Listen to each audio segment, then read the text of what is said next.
Previously, we examined the Battle of Badr and the aftermath of the battle. Let's briefly discuss the implications of this battle and why this was such a decisive victory for the Muslims.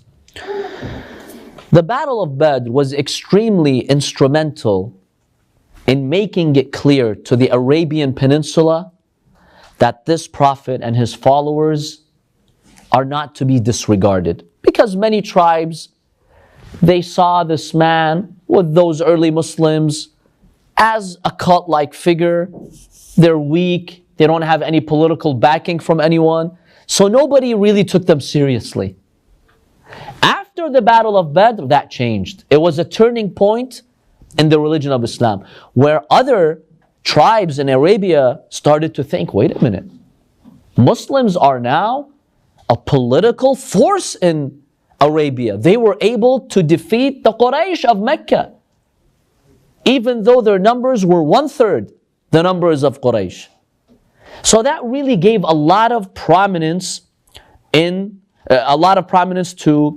the Muslims. Now, after the Battle of Badr, two figures became very prominent. Obviously, the first one is Prophet Muhammad sallallahu alaihi wasallam. Tribes began to respect him and take him more seriously.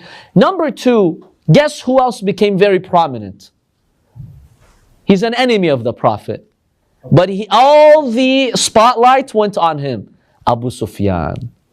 See, when the leaders of Quraysh died at Badr, that paved the room for Abu Sufyan to be the de facto ruler of Mecca. When Utbah, Shayba, and these others were present, Abu Sufyan wasn't really that important. But now that they got killed at the Battle of Badr, Abu Sufyan became the most influential figure in Mecca. And so we really see Abu Sufyan rise in influence after the Battle of Badr. Because the big guys, the big dogs in Mecca were killed at the Battle of Badr. That paved the way for Abu Sufyan to exercise his control and his dominance.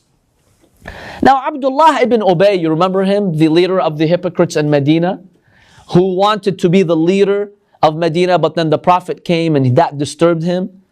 Abdullah ibn Ubay, after Badr, he gave up because he realized he's no match for the Prophet. Up until Badr, he had hopes of probably conspiring with other tribes to get the Prophet out of Medina so he can assert himself. But after Badr, he's like, no, I'm no match for him. So he was pretty much out of the picture. The Prophet ﷺ and the Muslims, they rose to power. Now people started respecting them. And by the way, many tribes after Badr started joining Islam because they realized this is a serious religion. God really supported them. And that was really a turning point. Up until Badr, not many people were interested in joining Islam. After Badr, when they saw the conviction and the power of Muslims, this really changed everything. So these were some important implications. The third person who rose to amazing influence was who? Imam Ali alayhi salam. Everyone knew Imam Ali was very close to the Prophet. There was no doubt about that. His sacrifices, the night of Hijrah, how he slept in the Prophet's bed, this was known to everyone. But at the Battle of Badr, Imam Ali alayhi salam demonstrated to the Arabian Peninsula his advanced warrior skills. Up until that point, people had not witnessed Imam Ali in battle, taking on the fiercest fighters in his era. At the Battle of Badr, he killed 35 enemies. 35. Remember, all the casualties of the pagans were 70. And they considered that a big toll. Half of them died at the hand of Imam Ali alayhi salam. This really gave a lot of significance to Imam Ali. So other Muslims and even the enemies, the Meccans, that's when they really started to hate Imam Ali, because they're like, you know what? It's through your sword that God gave victory to this religion. So some companions, they started to grow jealous of Imam Ali because now he got the spotlight after Badr. And the enemies of the Prophet started to hate Imam Ali because they realized that Ali is this, deciding factor that the Prophet has. He's the arm of the Prophet. And they started to despise him for that. These factors all later would make people abandon Imam Ali alayhi salam. Jealousy and also the hatred of the Meccans to him. So now the Prophet ﷺ, he's on his way back to Medina from Badr. He dispatches Abdullah ibn Rawaha and Zayd ibn al-Haritha to inform the people of Medina that we won the battle. So they enter the city of Medina, people are sitting, we've got news. These big guys of Quraysh have been killed, Allah has given us victory. The hypocrites in Medina and also the Jews, they couldn't believe the news. They told him, you're joking, this is not possible. And they negated the news. They're like, no, don't listen to these crazy Muslims. It's impossible. How could they win a battle like that? But then news started coming that in fact, the Muslims achieved victory. So those who did not like the Prophet, this was the worst news. This was their worst nightmare. To hear that the Prophet ﷺ has achieved such an amazing victory. The Meccans now come to know about their humiliating loss. Basically, Haysaman al-Khaza'i, he was the first to enter Mecca and inform them of what happened at Badr. They told him, what's the matter, Haysaman? What news do you have for us? He told them, قُتِلَ عُتْبَ بْنُ رَبِيعَ وَشَيْبَ بْنُ رَبِيعَ وَأَبُو الْحَكَمْ وَأُمَيَّةَ وَزَمْعَ وَفُلَانْ وَفُلَانْ وَفُلَانْ. And he started mentioning the warriors of Quraysh. This was so shocking to the people of Mecca, such that Sufyan ibn Umayyah, he had not gone to the battle. He was sitting in Hijr Ismail, right by the Kaaba. And when he heard this news, he told them, let's see if this guy is insane or he's sane. I don't think he knows what he's saying. This is impossible. What do you mean all these warriors got killed? So ask him a question. Let's see if he knows what he's saying. So they asked Al-Haysaman, Ma fa'ala Safwan? Where is Safwan? He told them, Safwan is here sitting in the Hajar and I have news for him. I swear by God, I saw his father and brother when they were killed at Badr. So this was a big blow to the people of Mecca. Now Abu Rafi', the slave of Al-Abbas, the servant of Al-Abbas, the uncle of the Prophet. Remember what happened to the uncle of the Prophet Abbas in this battle? He got killed. He didn't get killed. Abbas, the uncle of the Prophet. He was captured as a prisoner of war, then the Prophet released him. Now, he had a servant by the name of Abu Rafi'. Abu Rafi', according to one hadith, he says, when I heard the news inside my heart, I became so happy that the Prophet achieved victory. Because Abu Rafi' says, we, meaning himself, Al-Abbas, and the wife of Al-Abbas, al-Fadl, he says, we were believers in Islam. But we did basically taqiyya. We did not want the Meccans to know, but in our hearts, we were Muslims. So we were so happy that the Prophet achieved victory. Then he narrates an interesting incident. He says Abu Sufyan, when he heard, what happened at the battle, basically he told his nephew, tell me, exactly tell me what happened in that battle.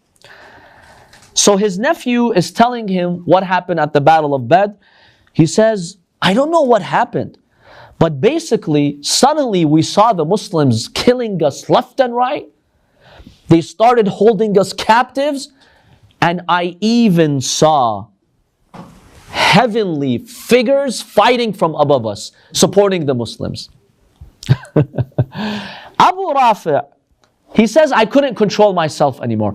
I told him, I swear by God, those were the angels. He's like, Afwan, not Abu Sufyan, Abu Lahab. Abu Sufyan, he participated at Battle of Badr.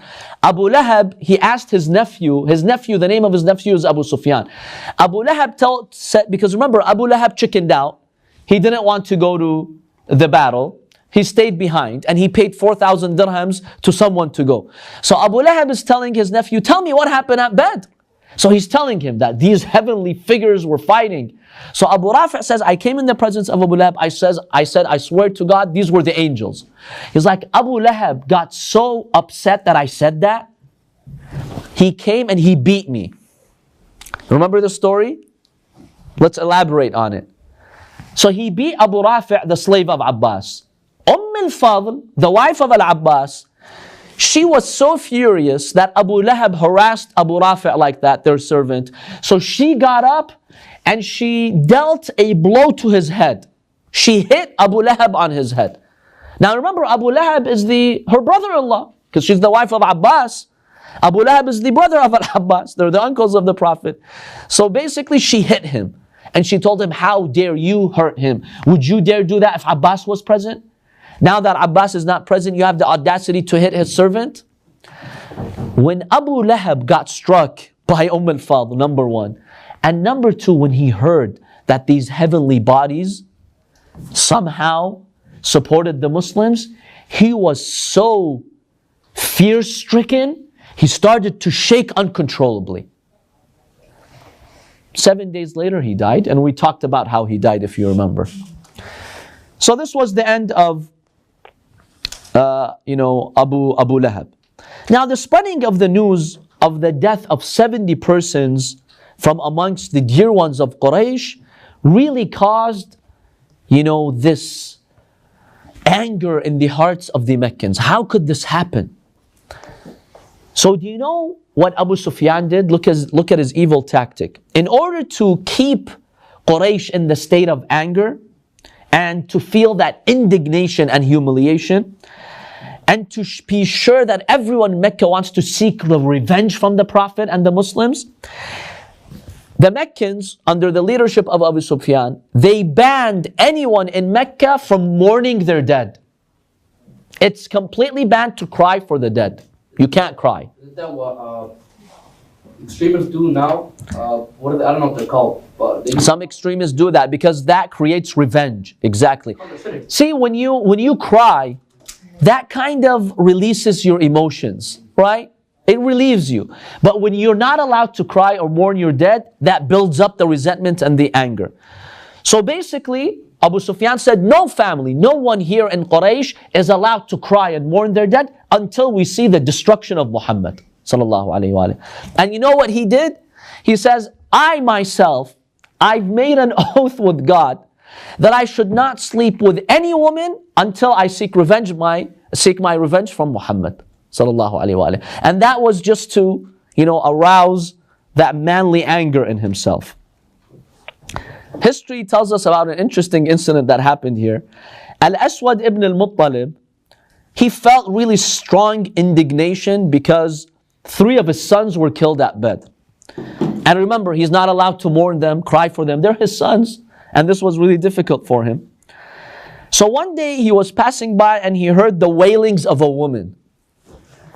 So he was pleased and he thought that the ban on crying was over. Now we're allowed to cry. So he sent someone to verify whether this was the case. Has Abu Sufyan lifted the ban on crying? So when he sent someone to investigate, he came back and he told them, look, I've got bad news for you. The results of the investigation is that this poor woman, she lost her camel, and so she's crying over her camel, and that does not include the conditions of Abu Sufyan. Abu Sufyan said, you cannot cry over the dead ones of Badr, but you can cry on anything else like a camel dying. Abu Aswad, Al-Aswad, he felt so hurt. He said 2 beautiful lines in poetry. The English translation is she crying for her lost camel? And does she keep awake during nights for having lost it? No. It is not proper at this moment that she should cry for her camel. Rather, it is necessary that she should weep for those who have been killed and with whose death, joy, honor, and glory have also been lost. He just couldn't take it anymore. It's like, look at where we've come to. She's allowed to cry on her camel. I'm not allowed to cry on my sons. But this was very effective, by the way. This is one reason why the pagans at Uhud were so strong, because that revenge was building up inside them.